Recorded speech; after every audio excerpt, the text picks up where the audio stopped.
Era para ser apenas um compromisso médico, uma consulta que eu já havia adiado 2 vezes por eles. Mas quando disse à minha nora que não poderia ficar com as crianças naquele final de semana por causa da minha consulta de acompanhamento, sua resposta foi como uma faca nas costas. Ah, então é assim? Acho que você simplesmente não se importa com essa família. Nem tive chance de explicar. O telefone desligou no meu ouvido e minutos depois, uma mensagem do meu filho arrancou o chão debaixo dos meus pés. Mãe, não venha mais aqui. Precisamos estabelecer limites. Já trocamos as fechaduras. Uma semana depois eu estava ali, parada em frente à casa que ajudei a construir, com um estranho ao meu lado. Fico feliz que você tenha vindo. Fique até o final e me diga de qual cidade está assistindo a esta história. Quero saber até onde ela chegou. O caminho até a casa do Edward, meu filho, era tão familiar que eu poderia percorrê-lo de olhos fechados.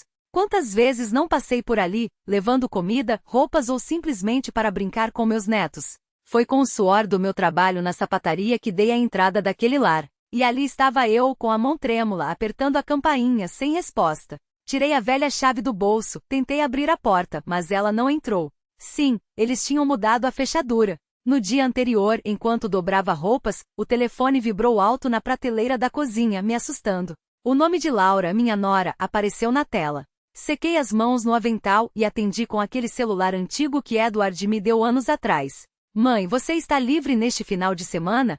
Ela perguntou, com aquela voz rápida e cortante que sempre me deixou em alerta. Precisamos que você fique com a Isabela e o Nick. O Edward tem plantão noturno no hospital e eu tenho um evento de trabalho em um resort. É o domingo todo. Eu hesitei, apertando a beirada da mesa com força. Minha perna doía há semanas, como se agulhas perfurassem meus ossos a cada passo. O médico tinha sido claro na última consulta. Senhora Olivia, se não vier agora, o dano pode ser permanente. Respirei fundo, tentando manter a voz calma. Filha, tenho consulta médica neste final de semana. É o acompanhamento do meu joelho. O médico disse que não pode esperar mais. O silêncio do outro lado da linha foi longo e incômodo.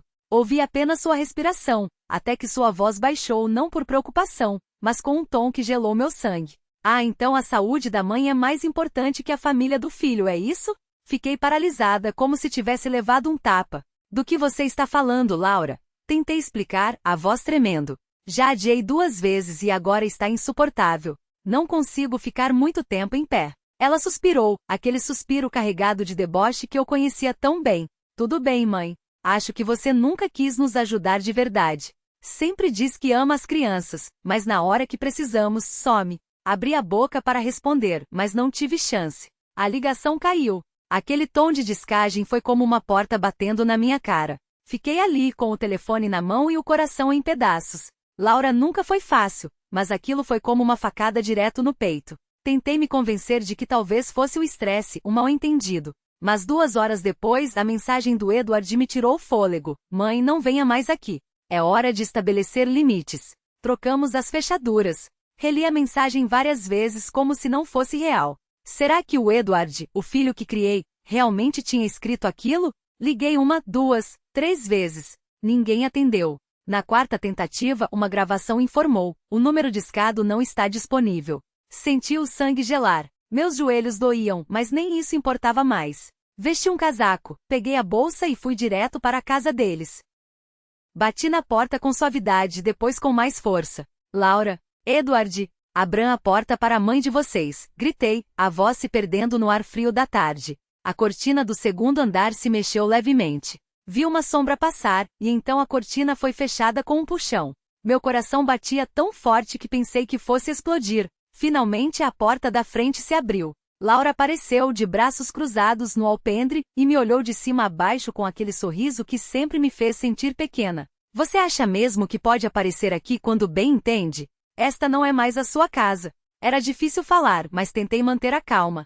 Só quero explicar. Nunca disse que não ama as crianças. Ela me interrompeu com uma voz afiada como uma lâmina. Não amar? Você não precisa dizer. Sempre arruma uma desculpa para não estar aqui. Foi então que Edward apareceu atrás dela, também de braços cruzados, me olhando com uma expressão cansada. Não disse nada. Apenas ficou ali, como se concordasse com tudo que ela falava. Tentei mais uma vez, a voz quebrando. Vocês dois sabem tudo o que fiz por essa família. Edward finalmente falou, a voz fria, sem emoção. Mãe, você acha que ajudar com alguns trocados dá o direito de se meter em tudo?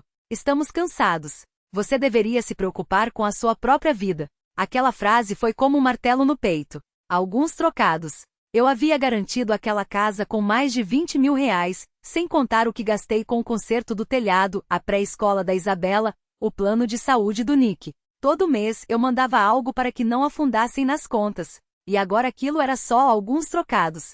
Quis gritar, listar cada centavo, cada dia em que me doei por eles. Mas as palavras não saíram. Laura voltou para dentro e bateu a porta. O som da tranca foi como uma sentença final. Fiquei ali, olhando para os degraus. A cesta que eu havia levado 2 dias antes ainda estava lá. Biscoitos de aveia que fiz para a Isabela. Um pote de mel que esquentei naquela manhã para o Nick. Tudo coberto de formigas como se ninguém ligasse. Peguei-a com as mãos trêmulas, mas depois a coloquei de volta. Não adiantava mais. Afastei-me, arrastando os pés pela rua que já foi tão minha. Meus joelhos doíam, mas era o peito que ardia. Ninguém me olhou. Ninguém perguntou nada. Só uma frase ecoava na minha cabeça como um sino. Por dizer não uma única vez, fui expulsada da família pela qual dei tudo. Cheguei em casa depois do anoitecer. O silêncio era ensurdecedor, quebrado apenas pelo zumbido do ventilador de teto. Sentei-me na cadeira e abracei os joelhos. A caixa de remédios que o médico me deu estava ali, intocada. Olhei para ela, depois para a janela, onde a luz fraca do poste mal entrava. Sentia-me vazia, mas ainda havia uma faísca de esperança. Talvez fosse tudo um engano, talvez Edward ligasse, talvez Laura se desculpasse. Mas o telefone permaneceu mudo, e entendi que tudo havia mudado só porque, pela primeira vez, ousei colocar meus limites. Faz uma semana desde a mensagem fria do Edward, e ainda não me acostumei com a sensação de ter sido cortada da minha própria família. Minha casa está completamente silenciosa agora, sem o barulho das crianças ou aquelas ligações apressadas da Laura pedindo que eu ficasse com os netos. Mas não podia ficar aqui, abraçada à dor, me encher de perguntas sem resposta. Decidi voltar à casa do Edward. Não para implorar, mas para olhar nos olhos daqueles que um dia foram tudo para mim e entender como chegamos a esse ponto. Porque uma família não se desfaça assim com uma mensagem e uma fechadura nova. Ou pelo menos não deveria. Prometi a mim mesma que nunca mais deixaria aquele menino sentir falta de nada. Não importava se eu tivesse que trabalhar dobrado, se precisasse costurar à noite ou vender minhas próprias economias. Edward merecia um futuro sem as humilhações que eu tinha carregado na pele. E assim foi. Cada real que ganhei, cada hora extra que fiz, cada prato de comida que deixei de lado para que ele tivesse mais, valeu a pena quando o vi se formar, arrumar um emprego decente, casar com Laura. Pensei que finalmente a roda tinha girado a meu favor, que aqueles anos de sacrifício tinham me garantido um lugar ao sol na vida deles. Mas hoje, enquanto folheava aquele caderno amarelecido, percebi que nunca tive um lugar. Tinha sido uma sombra conveniente, uma extensão daqueles que realmente importavam. As páginas estavam cheias de anotações. Edward, mensalidade da faculdade, atrasada, paguei com o 13º Laura, empréstimo do banco para o enxoval do bebê, juros altíssimos, mas ela não pode saber, Isabela, remédio para otite, farmácia não fiava mais, vendi o relógio da vovó. Cada linha era uma faca que eu mesma tinha afiado e enfiado no meu próprio peito, sorrindo enquanto o sangue escorria. Fechei o caderno com um baque seco. A dor nos joelhos ardia, mas desta vez não era só a artrose.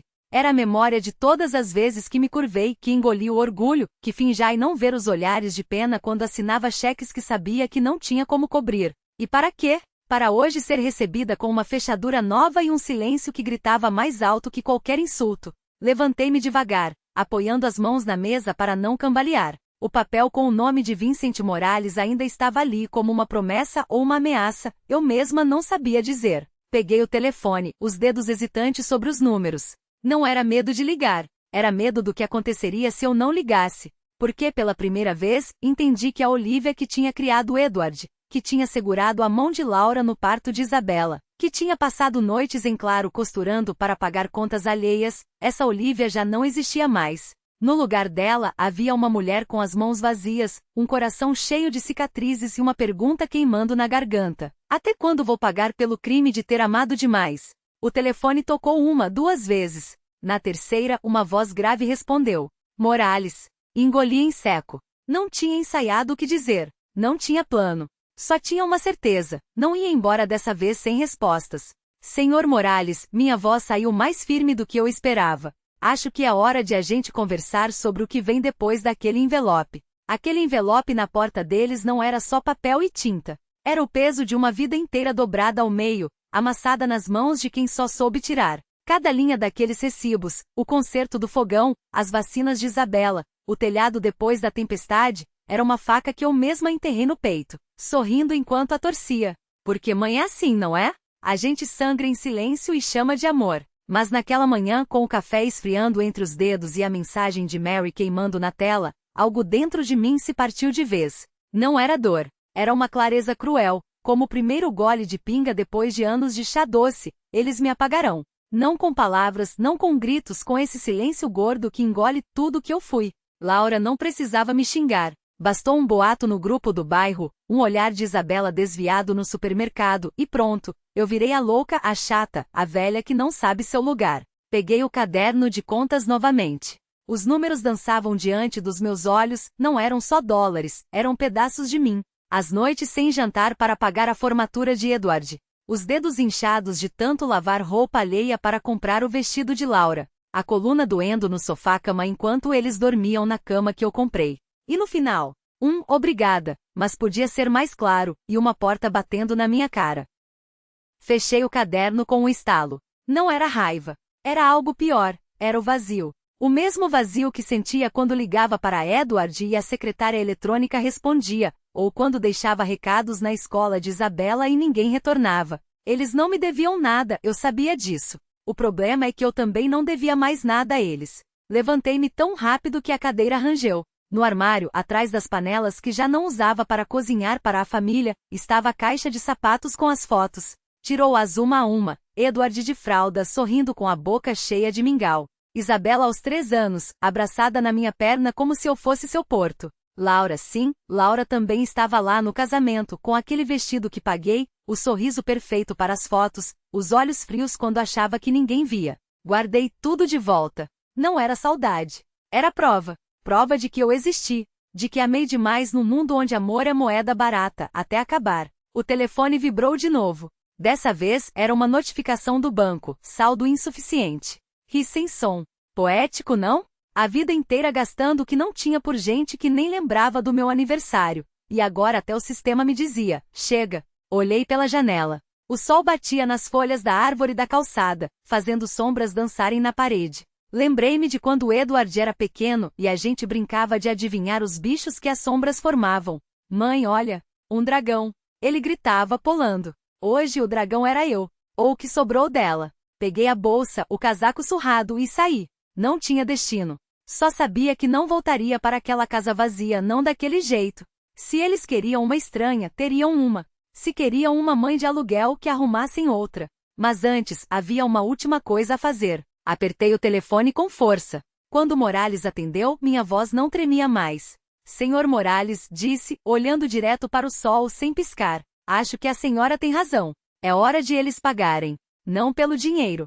Pela memória. O presente que havia preparado para o Nick ainda estava lá, em cima da mesa da cozinha. Um quebra-cabeça de madeira, escolhido com cuidado na feira, poeirento porque nunca tive a chance de entregá-lo. Os dedos tremeram ao pegá-lo não pela madeira gastas, mas pelo peso do que ele representava. Cada peça era um pedaço de mim que eles haviam descartado sem pestanejar. Desquei o número do Edward pela última vez. O telefone tocou 4 vezes antes de cair na caixa postal. Não deixei recado. Só enviei uma mensagem, seca como o vento que batia na janela. Deixei um pedaço do bolo que você gosta. Se quiser, pode passar para buscar. Esperei 1 hora. Nada. O silêncio deles era mais alto que qualquer gritaria. À tarde, entrei na igreja velha no fim da rua, onde antes eu ia toda domingo, sentada nos bancos da frente, rezando por uma família que já não existia. Dessa vez fiquei no último banco, observando a luz colorida dos vitrais se espalhar pelo chão como uma promessa que nunca se cumpre. Uma moça, talvez professora de catecismo, aproximou-se com voz baixa. A senhora é a mulher que foi posta para fora de casa? Ouvi falar no grupo de oração, disse ela, como se minha vida fosse fofoca de missa. Só balancei a cabeça. Não havia o que explicar. O que a Laura havia espalhado já manchava tudo. Os anos de madrugadas, as economias rasgadas, o amor que eles pisoteavam como se fosse lixo. Saí da igreja com o sol batendo nas costas, carregando uma dor que não era só minha. Era a de todas as mulheres que se dobram até quebrar e ainda assim são chamadas de egoístas quando finalmente se endireitam. À noite, abri um caderno velho e comecei a anotar. Não por vingança, por memória. Entrada da casa, $20.000. Conserto do telhado depois da tempestade, $1.500. Pré-escola da Isabela, $3.000 por ano. Vacinas e plano de saúde do Nick, mais de $1.000. Os números tremiam na página não pelo valor, mas pelo que representavam. Cada centavo era uma prova de que eu havia existido. Que não era invenção, não era ajuda de tia, não era favor. Era sangue, suor, noites sem dormir para que eles tivessem um teto, uma escola, um futuro. No final, somava quase $45.000 em 6 anos. 6 anos que hoje cabiam numa frase deles: você não é mais necessária. Guardei as folhas num envelope grande e escrevi na frente, com letra firme: o que eu já dei. Não era para entregá-lo. Era para não esquecer. Para que, quando a dúvida viesse, será que exagerei? Eu tivesse ali em preto no branco a resposta: não, não exagerei. Eu só amei. E amor, quando é verdadeiro, não se apaga com uma porta batendo. Lembrei do que o Vincent havia me dito dias antes, com aquele jeito seco dele. Tem certeza que quer levar isso até o fim? Na época não entendi. Agora entendia. Não era sobre dinheiro. Era sobre valor. Sobre se eu valia mais do que o espaço que ocupava na sala de visita, mais do que as sobras que me jogavam como esmola. Era sobre as noites que passei costurando fantasias de carnaval para Isabela, os dias que fiquei acamada com febre mas mesmo assim preparei a sopa do Nick. Era sobre o suéter que tirei do armário naquela noite, desgastado nos ombros, cheirando a leite em pó e shampoo de bebê. O mesmo em que o Nick dormia nos meus braços, em que levei a Isabela ao parque pela primeira vez. Dobrei-o com cuidado, como se estivesse guardando um pedaço de mim que eles não poderiam roubar. Não chorei. Mas queimou. Queimou porque percebi que não podia mais viver como uma sombra na minha própria história. O envelope que o Vincent havia deixado na minha porta ainda estava lá, intocado. Não sabia o que fazer com ele. Mas pela primeira vez em anos, senti algo além da resignação, uma faísca. Não era esperança, era mais forte que isso. Era a certeza de que se eles queriam me apagar, teriam que me enfrentar primeiro. Deitei na cama com a luz do poste filtrando pela cortina, desenhando formas no teto. Pensei na Isabela, no Nick, nos olhos da menina no supermercado hoje. E repeti para mim mesma, como um juramento. Mesmo que para eles eu seja uma estranha, eu sou a avó daqueles crianças. E não vou deixar que me risquem da vida dela só porque disse não uma vez. Uma semana depois, empurrei a porta do escritório minúsculo do Vincent Morales, o homem que havia ficado ao meu lado quando deixei aquele envelope na entrada da casa do Edward. A placa de metal do lado de fora estava tão desgastada que mal dava para ler Morales e Associados, Serviços Jurídicos. Dentro cheirava papel velho e café frio, e o ventilador de teto rangia como se estivesse contando segredos que ninguém queria ouvir. Fiquei ali, segurando as alças da bolsa com força, como se estivesse pisando num caminho que nunca imaginei que fosse meu. O Vincent se levantou da mesa de madeira riscada e puxou uma cadeira. Usava uma camisa azul clara com as mangas arregaçadas, mais parecido com um velho amigo do que com um advogado. A voz dele era grave e lenta. Dona Olívia, acho que a senhora já tomou uma decisão, não é? Assenti, sentei, mas não soltei a bolsa. Não sabia ao certo o que havia decidido. Só sabia que não podia mais deixar o Edward e a Laura me tratarem como se eu fosse um móvel que pudesse ser jogado fora. Perguntei baixo, mas sem titubear. Aquele envelope que o senhor me deixou, tinha tudo o que era preciso? Ele assentiu sem nem olhar nos papéis, como se tivesse tudo decorado. Cópias do contrato de entrada da casa com a cláusula adicional. Comprovantes das transferências em seu nome, fez uma pausa. E a carta que a senhora escreveu. Engoli em seco. Aquela carta, escrita numa noite sem sono depois de voltar da casa do Edward, sob a luz fraca da mesa da cozinha. Não era um desabafo. Era um espelho. Linha por linha, lembrei a mim mesma do que havia dado, não para cobrar, mas para não esquecer. Não sei se eles leram, disse o Vincent, os olhos atrás dos óculos grossos mostrando algo que podia ser compaixão. Mas acredito que sim. Cedo ou tarde vão ler. Aquela carta foi o primeiro sinal de que a senhora não vai mais se calar. Ele parou e então perguntou: quer processá-los para recuperar seus bens? Balancei a cabeça antes mesmo de terminar a pergunta. Não quero processo, respondi, e a firmeza na minha voz me surpreendeu. Só não quero que eles continuem vivendo como se eu nunca tivesse feito nada por eles. O Vincent não discutiu. Só puxou um maço de papéis da gaveta e começou a anotar. Pedi que me ajudasse a redigir 3 coisas. Primeiro, a revogação da procuração que havia dado ao Edward 3 anos antes, quando ainda achava que ele precisava de apoio para se sustentar. Segundo, o cancelamento de todas as transferências automáticas da minha conta, os pagamentos de luz, os consertos da casa, as coisinhas para Isabela e Nick. Terceiro, um novo testamento. A maior parte do que tenho, a casa onde moro, a poupança, algumas joias, vai para a Fundação Casa da Luz. Eles acolhem mulheres abandonadas, vítimas de violência. Minha voz tremeu levemente.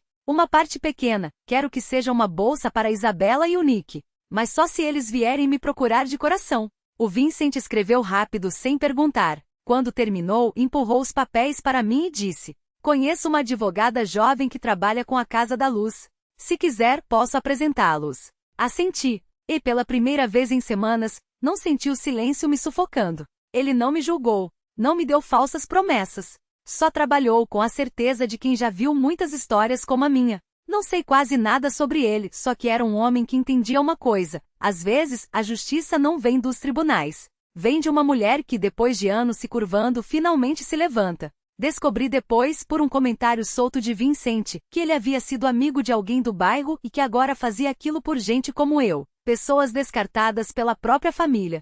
Saí do escritório quando a noite já começava a cair. No caminho de volta, parei no mercado para comprar uns legumes, mas não consegui tirar da cabeça a carta dentro do envelope. O que eu havia escrito ali? Que havia dado minha vida inteira, desde a entrada do apartamento até as noites em claro preocupada com Edward. Que não queria nada de volta, mas que eles precisavam saber, eu não era invisível. Não sei se Laura ou Edward a leram. Mas só o fato de terem segurado aquele papel nas mãos já me fez sentir que havia recuperado um pedaço de mim. Quando cheguei em casa, abri o armário e tirei as roupas que usava quando cuidava de Isabela e Nick. O suéter com os ombros desgastados, o avental de cozinha, os tênis com a sola lisa de tantíssimas idas e vindas à escola. Dobrei tudo com cuidado. Coloquei em sacos grandes e fechei com fita adesiva, escrevendo em letras firmes, não mais para sacrifícios invisíveis. Não joguei fora. Só guardei num canto, como quem arquiva uma parte da vida que não cabe mais no presente. Fiquei diante do espelho, observando as rugas no meu rosto. As dores nos joelhos ainda estavam lá, mas eu me sentia mais leve. Não porque tivesse ganhado alguma coisa, mas porque pela primeira vez em anos, estava me recusando a deixar o silêncio de Edward e Laura me esmagar. Sentei à mesa, peguei um pedaço de papel e escrevi: obrigado, Vincent. Não sei se vou enviar, mas precisei escrever para lembrar que não estou sozinha. Ele, com sua pasta surrada e voz grave, havia me feito enxergar que ainda tinha o direito de escolher. Guardei o papel no bolso, apaguei a luz e fui para a cama. Naquela noite dormi melhor, mesmo que por pouco tempo, porque sabia que agora estava caminhando pelo meu próprio caminho, não pelo dos outros. 3 dias depois de deixar o envelope na porta da casa de Edward, o telefone vibrou sobre a mesa da cozinha. Olhei para a tela.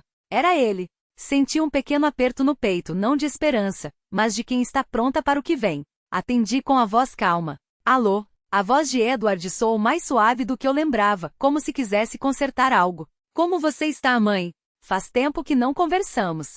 Você ficou tão fria. Fiquei alguns segundos em silêncio, apertando a xícara de café que já estava frio. Estou bem, respondi, sem deixar que a emoção me arrastasse. Edward continuou, a voz um pouco hesitante. Acho que o banco nos notificou essa semana sobre o cancelamento de um pagamento do seguro. Foi um erro seu? Deve ter sido o sistema. Interrompi firme, mas serena. Não foi erro. Foi eu. De propósito. Houve um longo silêncio do outro lado. Ouvi sua respiração, e depois a voz ficou mais tensa, como se ele lutasse para não perder o controle. Você não pode fazer isso por uma coisa tão pequena. Família é família, não um contrato judicial. Apertei os lábios olhando pela janela, onde a luz da manhã filtrava pelas folhas. Quando me tratam como estranha, disse calma, e também tenho o direito de agir como tal. Sem esperar resposta, desliguei. Coloquei a mão sobre a mesa, onde ainda estava o formulário de voluntariado para a Fundação Casa da Luz. Tinha enviado minha inscrição logo depois de conhecer Vincent Morales. Não queria mais ficar sentada naquela casinha, deixando o silêncio de Edward e Laura me sufocar. Na segunda-feira seguinte, fui ao centro pela primeira vez. A Casa da Luz era um prédio antigo, de paredes brancas desbotadas, mas cheio de vida por dentro.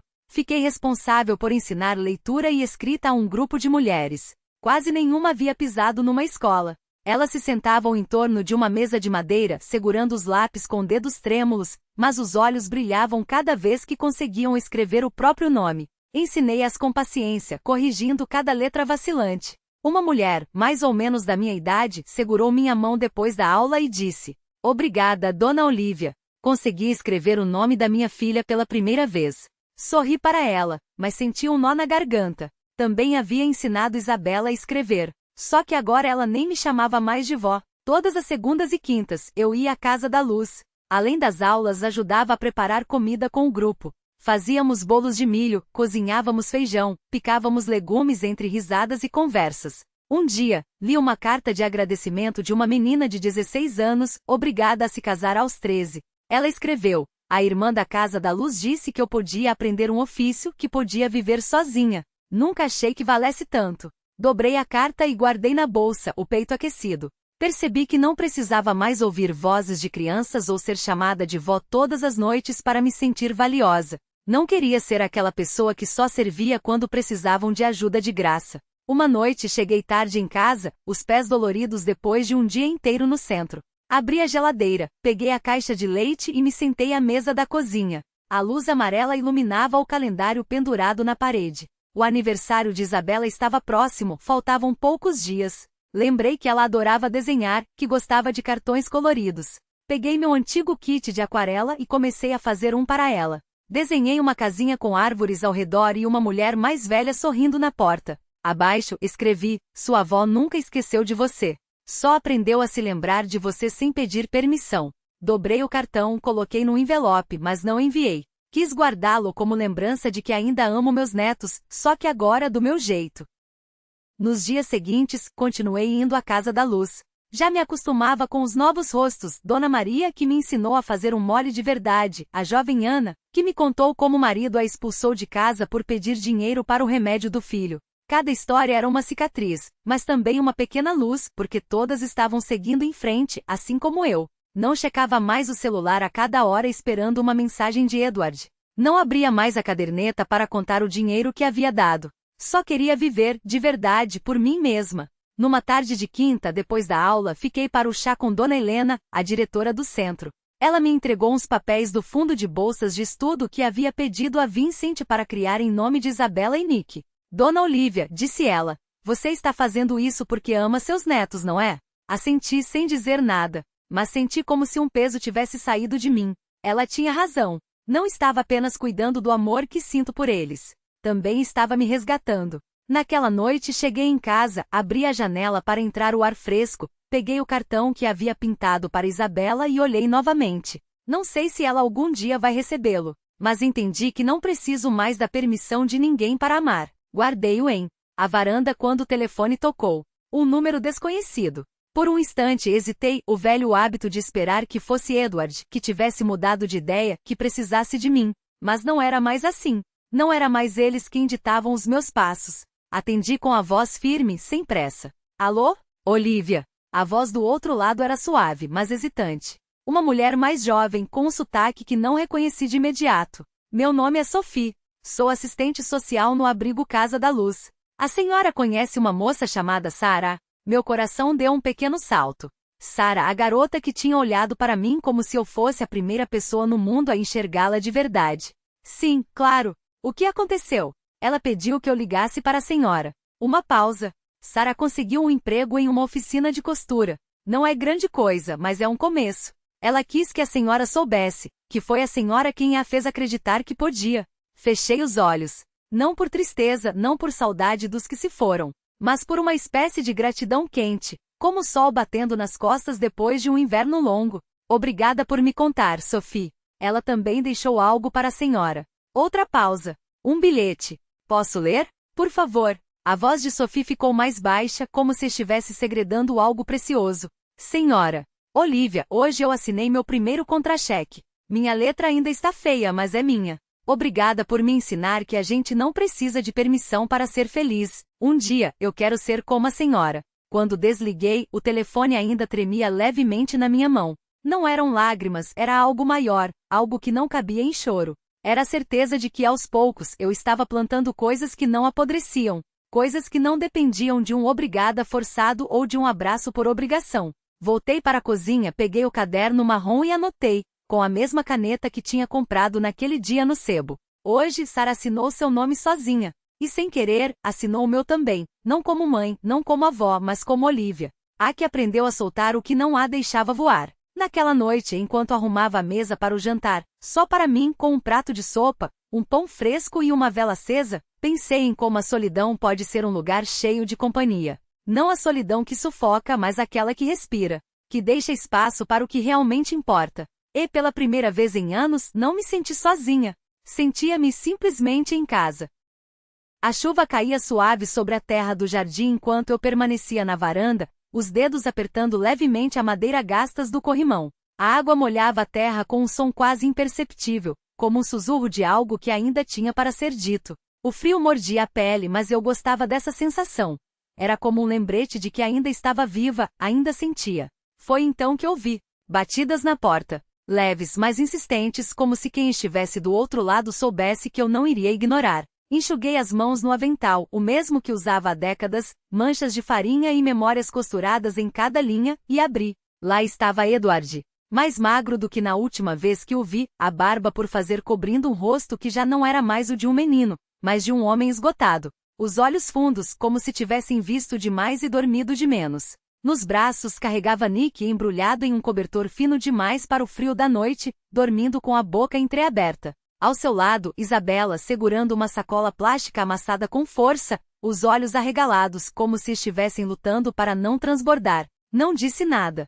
Só senti aquele aperto no joelho, a mesma dor antiga que voltava sempre que a vida me lembrava que algumas coisas não podem ser consertadas com palavras. Edward falou baixo, a voz rouca, como se cada sílaba custasse algo que ele já não tinha mais para dar. Laura foi embora. Levou só a mala. Deixou as crianças. Ele engoliu em seco. Estou sem trabalho, devendo mais de $2.000 de aluguel e contas. Não sei para onde levar eles. Fiquei ali, olhando para aquele homem que já havia sido o garoto por quem eu comprava tênis novos ou mandava dinheiro para a faculdade. Agora era só um estranho com meu sangue, encurralado pela vida, sem mais desculpas ou orgulho para esconder a derrota. Não respondi. Não havia o que dizer. Apenas me afastei, abrindo a porta mais um pouco, como quem abre espaço não para ele, mas para eles, para os dois pequenos que, sem saber, já haviam encontrado o caminho de volta. Isabela entrou primeiro, pisando devagar, como se temesse quebrar algo. Depois, virou-se para mim e sussurrou, tão baixo que quase não ouvi. Senti saudade da sua casa, vovó. A voz dela era um fio, mas aqueceu algo dentro de mim que eu pensava estar morto. Edward depositou Nick no sofá da sala e de repente desabou no chão, as mãos cobrindo o rosto. Chorou daquele jeito que não tem mais vergonha nem força, só o desespero nu de quem já esgotou todas as saídas. Não o consolei. Não o julguei. Apenas guiei Isabela e Nick até o quarto que meses antes, eu havia preparado sem saber por quê. 2 caminhos estreitos, 2 travesseiros, 2 cobertores dobrados com cuidado. Não porque pressentia que eles viriam, mas porque queria que a casa estivesse sempre pronta para recebê-los. Peguei Nick no colo, deitei-o com delicadeza e com um lenço úmido, limpei suas mãos e pés sujos de terra e quem sabe mais o que. Ele se mexeu um pouco, abriu os olhos pela metade, me olhou como se tentasse lembrar de onde me conhecia e voltou a dormir. Isabela sentou-se ao lado dele, abraçada à sacola plástica como se fosse um tesouro, sem tirar os olhos de mim. A gente pode ficar aqui? Perguntou a voz trêmula. Para sempre se puder, vovó. Olhei para ela, os cabelos embaraçados, as bochechas coradas pelo frio, e passei a mão em sua cabeça, sentindo cada fio entre os dedos. Fiquei o tempo que quiserem. Ela sorriu. Um sorriso pequeno, quase imperceptível, mas verdadeiro. Levantei-me, cobri Nick com um cobertor fino e voltei para a sala. Edward ainda estava lá, a cabeça baixa, as mãos vazias. Servi um copo d'água e o deixei diante dele sem uma palavra. Não era hora de consolo. Não era hora de repreensão. Era hora de garantir que aquelas 2 crianças finalmente estivessem seguras.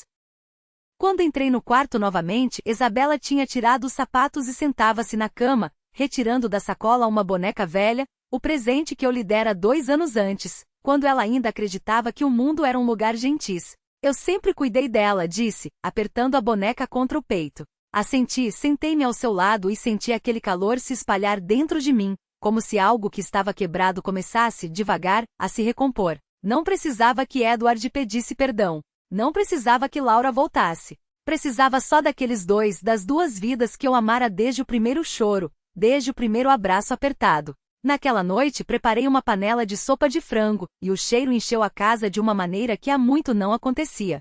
Isabela me ajudou a pôr a mesa, e Nick acordou balbuciando, apontando para tudo como se o mundo fosse uma descoberta. Edward comeu em silêncio, sem levantar os olhos, como se cada garfada fosse um peso. Quando terminou, acompanhei-o até a porta e disse sem rodeios: volte amanhã. Mas hoje, arranje um lugar para dormir. As crianças ficam comigo. Ele me olhou com os olhos vermelhos, apenas assentiu e saiu pelo portão. Fechei a porta e voltei para o quarto, onde Isabela rabiscava algo em um papel. Ergueu o rosto e perguntou: você está brava com o meu pai? Balancei a cabeça. Não estou brava. Só quero fazer o que é certo para vocês. Naquela noite deitei-me no sofá, ouvindo a respiração suave de Isabela e Nick no quarto. Olhei para o teto, onde a luz da rua filtrava pela cortina, desenhando sombras que dançavam devagar. Um ano antes, achava que havia perdido tudo, mas agora, com aqueles dois pequenos dentro da minha casa, sabia que havia recuperado uma parte de mim mesma. Não a mãe que se anula, não a avó que se esvazia, mas Olivia, a que aprendeu a amar sem se perder no caminho. Fechei os olhos e sorri. Não esperava mais que ninguém voltasse. Já tinha um lar, e meu lar, agora, tinha Isabela e Nick. Não era Vitória o que sentia. Era uma quietude estranha, como se tivesse finalmente solto um fardo que carregava há décadas. Quando Edward fechou a porta atrás de si, não corri para chamá-lo de volta. Voltei para dentro, onde Isabela brincava no chão com a boneca de pano que lhe dei, a mesma que pertenceu a Laura quando pequena. Nick, de bruços no tapete, batia com as mãozinhas em uma bolinha de plástico, solçando risinhos que ecoavam pelas paredes antes vazias. Sentei-me ao lado de Isabela e passei os dedos por seus cachos rebeldes. Ela ergueu o rosto, apoiou a mão minúscula no meu joelho e perguntou, com uma seriedade que não combinava com seus 6 anos: a gente deixou a vovó triste? Abracei-a contra meu peito, sentindo o calor do corpo dela através da blusa fina. O cheiro de sabonete infantil subiu até meu nariz. Não, meu amor, respondi baixinho, como se o som pudesse quebrar aquele momento.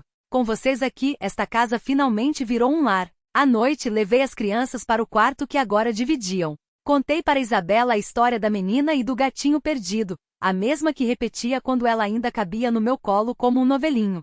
Sua risada suave encheu o quarto enquanto ela apertava a boneca contra o peito. Nick, deitado ao lado, agarrou meu dedo com sua mãozinha quente e fechou os olhos antes que eu terminasse a última frase. Fiquei ali observando-os, até a respiração dos dois se tornar lenta e profunda. Quando me levantei, apaguei a luz, mas deixei a pequena luminária de canto acesa, seu círculo amarelado desenhando sombras suaves nos rostos deles. Na manhã seguinte, caminhei com Isabela até a escola. Ela pulava ao meu lado, balançando a mochila colorida, enquanto enumerava as atividades do dia. Hoje a gente vai desenhar, vovó, e a professora disse que eu posso fazer um para você. Sorri e ajustei o laço do seu cabelo. Faça bonito. Depois você me mostra, combinado? No caminho de volta, passei pela Casa da Luz com uma caixa de pão de milho ainda quente. Ele me recebeu na porta, os olhos brilhando por trás dos óculos. Então é verdade que você acolheu 2 crianças, Dona Olivia? Assenti, contando em poucas palavras sobre Isabela e Nick. Ela cruzou os braços, mas o sorriso não saiu do rosto. A senhora não só salvou eles, salvou a si mesma também. A frase ecoou em mim enquanto voltava para casa, o sol aquecendo minhas costas. Não era heroísmo. Era sobrevivência. E pela primeira vez essa palavra não doía. À tarde, preparei uma panela de sopa de feijão para o jantar. Isabela subiu em um banco para mexer a colher de pau, enquanto Nick, na cadeirinha, batia com um colherinho de plástico na bandeja, espalhando gotas de saliva e risadas. Abri a gaveta da mesa e encontrei o cartão que havia feito para o aniversário de Isabela, aquele que guardei por meses sem coragem de entregar. Estendi-o para ela com as bordas já amareladas pelo tempo. É seu, disse simples. Seus olhos se arregalaram. Ela apertou o papel contra o peito e sussurrou como se fosse um segredo. Eu te amo, vovó. Não precisei de mais nada. Sabia que havia perdoado Edward, mas perdoar não era o mesmo que permitir. Aprendi a traçar limites não por egoísmo, mas porque merecia viver sem me reduzir a migalhas. Aquela casa agora era minha, e deles. Edward teria que se recompor sozinho, assim como eu fiz. E pela primeira vez, senti que não era apenas a avó de Isabela e Nick. Era Olivia, uma mulher que entre pratos sujos e risadas infantis, havia se reencontrado. A melodia da canção de ninar que minha mãe entoava para mim ainda ecoava nos meus pensamentos enquanto Isabela bocejava, encostando a cabeça no meu ombro. Vó, eu gosto de ficar aqui, sussurrou com uma sinceridade que só as crianças têm. Afaguei seus cabelos, sentindo o peso leve da sua confiança, e respondi, eu gosto de ter você aqui, meu amor. Aquela noite, deitada no sofá, observei a luz do poste filtrar-se pela cortina, desenhando sombras dançantes na parede. Pensei em tudo que perdi nos anos em que me doei sem ser vista, nas vezes em que meu amor foi confundido com submissão. Mas não havia arrependimento. Porque agora, entre as risadas de Isabela e os abraços apertados de Nick, eu tinha uma vida que construí com minhas próprias mãos, tijolo por tijolo, lágrima por lágrima. Esta casa não precisava de pessoas perfeitas. Precisava de pessoas que, apesar das cicatrizes, ainda soubessem amar. E eu, Olivia, aprendi a amar bem, não só os meus netos, mas a mim mesma. Olhando para trás, entendi que a maior lição não era amar a qualquer custo, mas saber que amar de verdade começa quando paramos de nos apagar para fazer os outros brilharem. Passei a vida dando. Mas quando me tornaram invisível, compreendi que limites não são muros para afastar quem amamos, e sim portas para proteger o que somos. Isabela e Nick me ensinaram que um lar não é um lugar onde o amor é gasto ou ignorado, mas onde ele é cultivado, regado todos os dias com gestos pequenos e escolhas corajosas. E eu me ensinei que nunca é tarde para trilhar o próprio caminho, por mais espinhoso que pareça no início. Porque a dor do começo é o preço da liberdade que vem depois. Esta história pode ser ficção, mas carrega pedaços de verdades que muitas conhecem bem.